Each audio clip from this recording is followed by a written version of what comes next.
So imagine waking up one day and you go to get up. As you put your foot down, a sharp pain shoots up it, and it's so intense that your leg just gives out. And so as you go to catch yourself with your other leg, it's matched with the same pain. So you collapse onto the floor. And as you struggle to get up, you find a new pain, breathing. It feels as if a knife is being stabbed into your lungs each time you inhale. And so as you look around to try to find a way for you to get back up, it feels like the world is spinning. Now, this sounds like something that would be like in a movie or something kind of dramatic like that. But in reality, it was my morning a few weeks ago. And it is because of an autoimmune disease called lupus. And so, according to the Lupus Foundation of England, lupus can be categorized into systemic, discoid, and drug-induced. And so, systemic is caused by genetics, so you inherit it from your parents. And then it affects all of your organs. So like your skin or your brain, heart, lungs, like kidneys, everything. And that one affects the majority, like it's the majority of what lupus is. It's about 70%.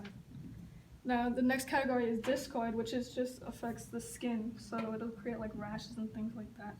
And that one's also genetic, and it only affects about 10% of people. And then the last one is drug-induced. And I'm not talking about like illegal drugs, I mean like prescribed medications. Like this is the one that my doctors think I have because I took a medicine called minocycline, and about like 70% of the people that end up taking minocycline end up developing some form of lupus, and I didn't know that when I had started it, but now I'm having a lot of the symptoms. And this one affects all the organs as well. So, like for me personally, it affects my joints for the most part and my breathing. And all of these cause a lot of pain, discomfort, and emotional problems because like you're having to deal with it, and as well as it could be attacking your brain, so that could also alter your ability to like perceive emotions and things like that. And so according to the Very Well Health Organization, it's the majority of people that get lupus are women, so it's 9 out of 10 females will get it. And so it's lucky for y'all guys. And it's generally like people that are of color that will get like the most severe forms of it. So like Hispanics and blacks will usually get the most severe types of lupus.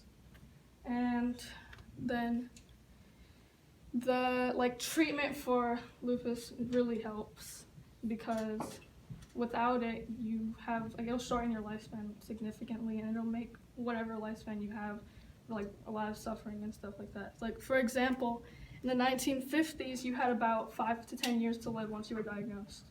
Now most people can live with lupus for, they say, a normal lifespan about, but I would say like 40 to 60 years from whenever you're diagnosed. And it, just because you live long, it will still have complications even if you get treatment. And this will cause you to most likely lose your income because 2 out of 3 people that are diagnosed with it will have a complication, and that complication will make them lose their job.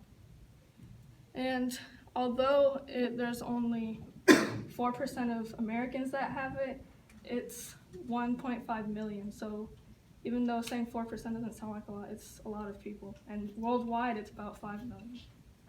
So it's like not as rare as it seems, but most people don't know about it. Like according to Lupus News Today, only 73% of people are aware of the disease. And I'm fairly sure that none of y'all have heard this before, because I know I sure haven't before the doctors were like, hey, you have it. So I would just like to inform y'all about this disease and how it affects like people's lives.